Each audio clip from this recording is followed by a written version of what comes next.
বিসমিল্লাহির রহমানির রহিম।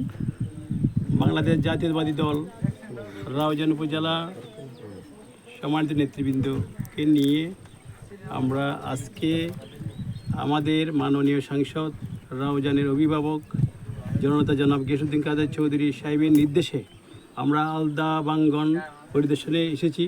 আমার সাথে উপস্থিত আছেন রাউজান উপজেলা বিএনপি সম্মানিত আহ্বায়ক নুরুদা সাহেব সহ স্থানীয় ইউনিয়ন বিএনপি নেতৃবৃন্দ সহ অনেকে উপস্থিত রয়েছেন।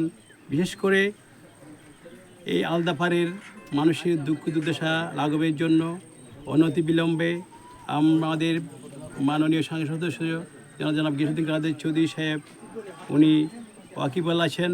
এই আলদা বাঙ্গন রোধকল্পে বিশেষ করে কাশেমনগরের যে অবস্থা সেটা আমরা সরজমিনে পরিদর্শন করেছি। আমরা আমাদের মাননীয় সংসদ সদস্য জনাব গিয়াসউদ্দিন কাদের চৌধুরী সাহেবকে আমরা এখান থেকে গিয়ে আমরা ওনাকে অভিহিত করব। উনি মাননীয় পানি সম্পদ মন্ত্রী মহোদয়ের দৃষ্টি আকর্ষণ করবেন যাতে অনতি বিলম্বে যাতে এই কাশেমনগরের যে একটি আস্থায় সমাধান হয় সেই লক্ষ্যে আমরা এসেছি পরিদর্শনে। সবাইকে ধন্যবাদ। ঠিক আছে।